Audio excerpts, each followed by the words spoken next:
Supreme court ने आज भाजपाई system को और नफरती चिंटुओं को जोरदार झटका दिया है और एक नहीं बल्कि दो झटके दिए और साथ में जो फटका लगाया है उसे सुनने के बाद जिस व्यक्ति के भीतर चुटकी भर भी शर्म होगी ना, वो चुल्लू भर पानी ढूंढने निकल जाएगा। जी हाँ, एक मामला है दरगाह तोड़ने को लेकर और दूसरा है कर्नल सोफिया कुरैशी पर भद्दी टिप्पणी करने वाले भाजपाई मंत्री को लेकर। पिछले एक दशक में देखा गया है कि भाजपा के नेता चाहे वो छुड़भैया हों चाहे सबसे बड़के वाले हों, किसी भी मामले पर कोई भी अनाप शनाप बयान देकर निकल जाते हैं। और गोदी मीडिया तो इसलिए पाला ही गया है, कुछ भी बोलो, नफरत फैलाओ, आग लगाओ, झूठा प्रचार करो, कोई रोकने टोकने वाला नहीं है। सामान्य दिनों को तो छोड़िए, चुनाव के दौरान भी पूरा का पूरा भाजपाई सिस्टम लगातार झूठ फैलाता है और सभी संवैधानिक संस्थाएं, यहाँ तक कि केंचुआ भी एकदम सरेंडर की मुद्रा में नजर आता है। मगर अभी सुप्रीम कोर्ट में जस्टिस सूर्यकांत ने जैसी लताड़ लगाई है, जो एक्शन लिया है, वो चिंटुओं की हालत खराब करने वाला है। दूसरी तरफ चीफ जस्टिस ने भी आग लगाने वालों के ऊपर पानी फेंक दिया है। उधर अमेरिका के एक बड़े अंग्रेजी अखबार ने भारत के गोदी मीडिया और फैक्ट चेकर मोहम्मद जुबैर के मीडिया संस्थान के बारे में जो लिखा है वो भी आपको देखना चाहिए। इन सभी मामलों पर विस्तार से बात करेंगे, मगर उससे पहले आप सभी से एक छोटी सी अपील है। पहली बार है तो चैनल को सब्सक्राइब करके घंटी बजा दीजिए टन से। हर एक वीडियो को लाइक और शेयर करना जरूरी होता है, आजकल कुछ ज्यादा ही जरूरी है, क्योंकि आपको मालूम है लोकहित इंडिया नाम के आपके इस चैनल पर एक न्यूज एजेंसी ने दो स्ट्राइक भेजा है। तीसरी आते ही चैनल गायब हो सकता है। इसे बचाने के लिए 18 लाख प्लस जीएसटी का भुगतान करना है और ये तभी हो पाएगा जब आप हमारे साथ होंगे। स्क्रीन पर दिख रहे क्यूआर कोड, मोबाइल नंबर या अकाउंट नंबर का प्रयोग करते हुए जो भी हो सके आर्थिक सहयोग भेजते रहिए। इसके अलावा कमेंट बॉक्स और डिस्क्रिप्शन बॉक्स में जो हमने लिंक दिया है व्हाट्सएप चैनल का, उसे जल्द से जल्द ज्वाइन कर लीजिए। पता नहीं कब क्या हो जाए, अमृतकाल चल रहा है। सबसे पहले बात करते हैं मध्य प्रदेश के भाजपाई मंत्री वाले मामले की। आपको याद ही है, पहलगाम में आतंकियों ने धर्म पूछ कर मारा ताकि पूरे भारत में नफरती चिंटुओं ने जो केरोसिन फैलाया है उसमें चिंगारी लगाई जा सके। आतंकियों ने एक जगह हमला करके पूरे भारत में चिंटुओं के माध्यम से आग लगाने की कोशिश की और चिंटुओं ने भी कोई कोर कसर नहीं छोड़ा आतंकियों की मदद करने में इस मामले में। मगर चूंकि ऐसे चिंटुओं की संख्या बहुत कम है और भारत बहुत बड़ा है, तो बेचारे फेल हो गए। इसी बीच सेना ने कर्नल सोफिया कुरैशी को आगे किया और पूरी दुनिया को संदेश दिया कि भारत एक है, मगर भाजपाई तो भाजपाई होते हैं, उन्हें इन चीज़ों से कोई फर्क नहीं पड़ता, तो उनका अपना प्रोपेगेंडा चलना चाहिए। मध्य प्रदेश में भाजपा के मंत्री ने अपने भगवान की चाटुकारिता करते हुए कर्नल सोफिया कुरैशी को आतंकवादियों की बहन कह डाला।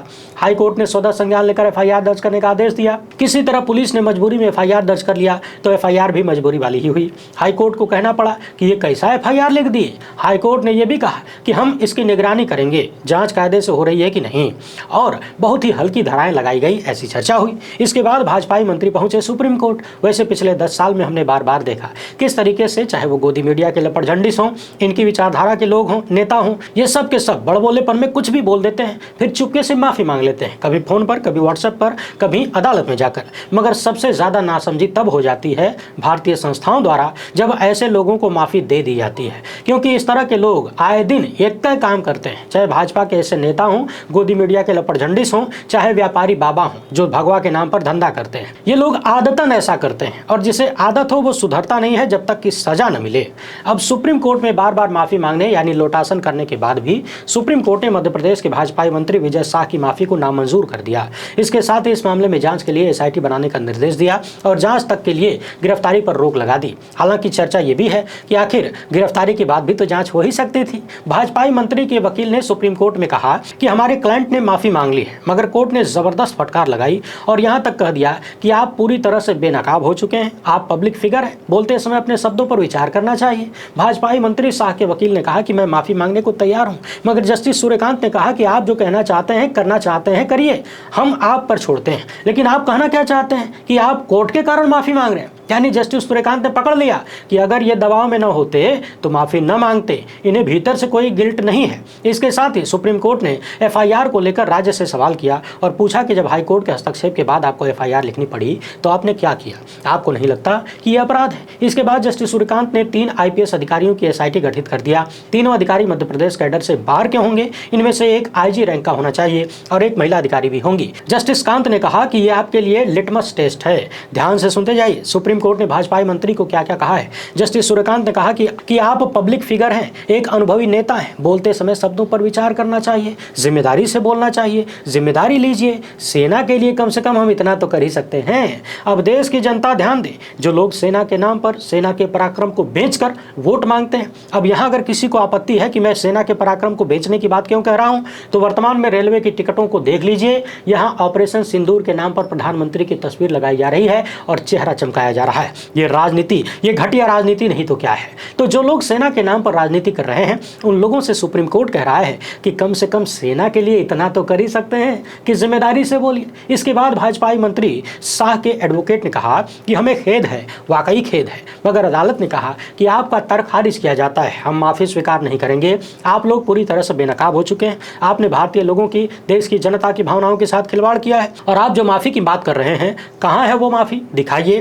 क्या उस माफी में किस तरह की बात कही गई है, क्या है उस माफी में। कभी कभी माफी बचने के लिए भी मांगी जाती है, तो कभी कभी ये मगरमच्छ के आंसू जैसी होती है। यानी जस्टिस सूर्यकांत ने एकदम पकड़ लिया पॉइंट को कि ये भाजपाई लोग किस तरह के, किस चरित्र के हैं, किस तरीके से मगरमच्छ के आंसू दिखाते हैं और किस तरीके से बचने के लिए माफी मांगते हैं। इसी तरह का काम आए दिन गोदी मीडिया वाले भी करते हैं और वो भगवा के नाम पर धंधा करने वाले बाबा जी भी करते हैं। आगे सुप्रीम कोर्ट ने कहा कि इस तरह के भद्दे कमेंट उन्होंने किए, वो भी बिना सोचे समझे, और आप माफी की मांग कर रहे हैं उनके लिए। यानी सुप्रीम कोर्ट ने जितनी हो सकती थी फटकार लगाई। उधर विपक्ष इस मामले पर लगातार भाजपाई मंत्री के इस्तीफे की मांग कर रहा है, मगर पूरा देश जानता है कि इस तरह के मामलों में भाजपा में इस्तीफे नहीं होते। वहां इस्तीफा सिर्फ एक कारण से हो सकता है, यदि आप भगवान जी के काम के नहीं रह गए। अब भगवान जी कौन है ये मत पूछिएगा, इशारा दे देता हूं, वही जो नॉन बायोलॉजिकल है, जो डायरेक्ट भगवान से बतियाते हैं, जिनकी चरण वंदना में मध्य प्रदेश के मंत्री सुप्रीम कोर्ट में लपेटे गए हैं, जिनको लेकर भाजपाई लोग कह रहे हैं कि सेना उनकी चरणों में नतमस्तक है। सोचिए, सेना का इससे बड़ा अपमान क्या हो सकता है। वैसे भाजपा के जो मंत्री हैं, उन्होंने नया नया विवाद खड़ा नहीं किया है। विवादित बातें बोलने का इनका पुराना इतिहास है।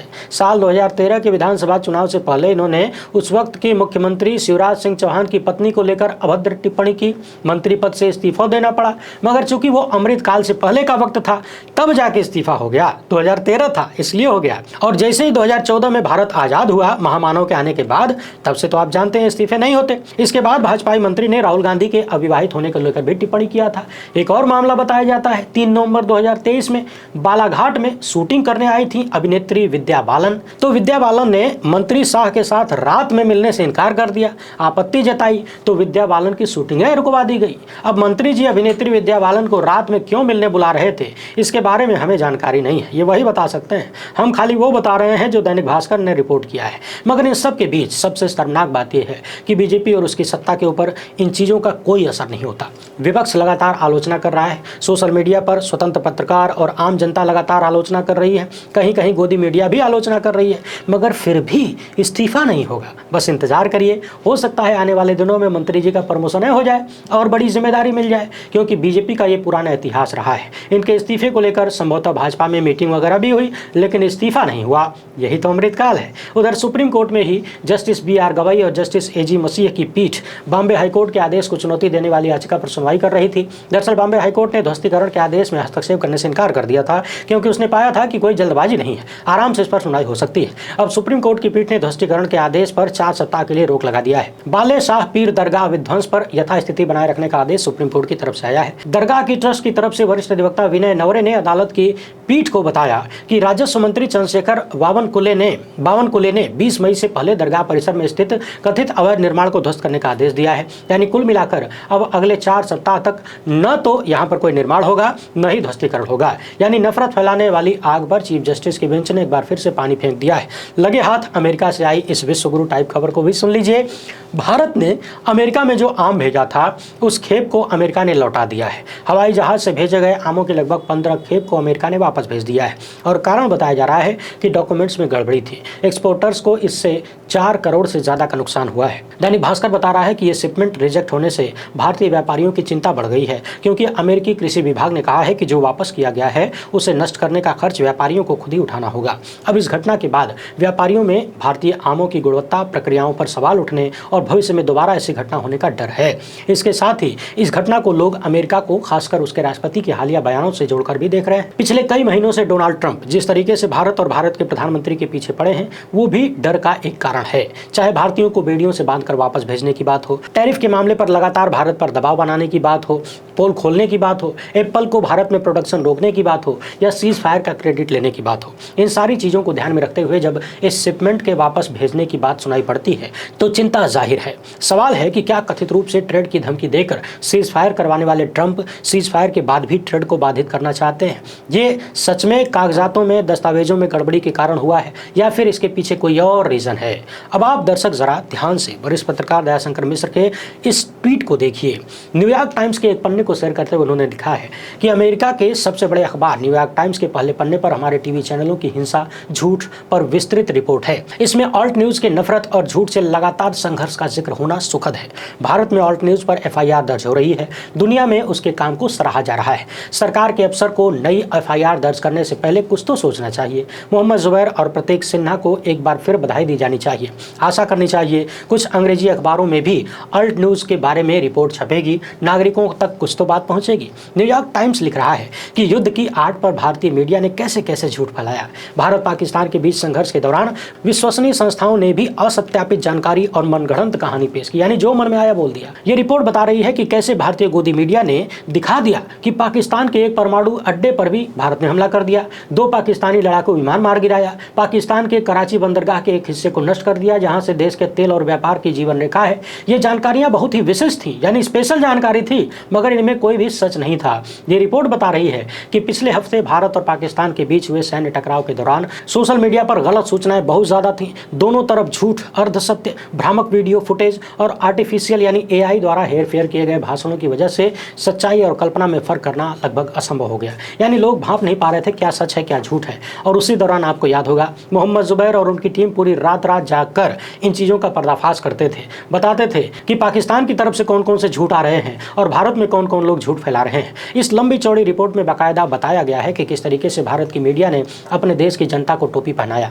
अब जरा सोचिए, जब पूरी दुनिया में अखबार चिल्ला चिल्लाकर भारत की मीडिया की पोल खोल रहे हैं तो भारत की कैसी छवि बन रही है, लोकतंत्र की अम्मा की कैसी छवि बनाई जा रही है। साथ ही साथ गोदी मीडिया के झूठों का पर्दाफाश करने वाले मोहम्मद जुबैर, ऑल्ट न्यूज और उनकी पूरी टीम पर भारत में किस तरीके से कानून का दुरुपयोग लगातार सामने आया है, उन्हें परेशान करने की कौन कौन से तिकड़म किए गए, वो भी विदेशों में चर्चा का विषय है। बहरहाल वीडियो पसंद आई हो तो ज़्यादा से ज़्यादा लोगों तक पहुँचाएं। पहली बार है तो चैनल को सब्सक्राइब कर लीजिए। हमसे जुड़ने के लिए बहुत बहुत धन्यवाद। जय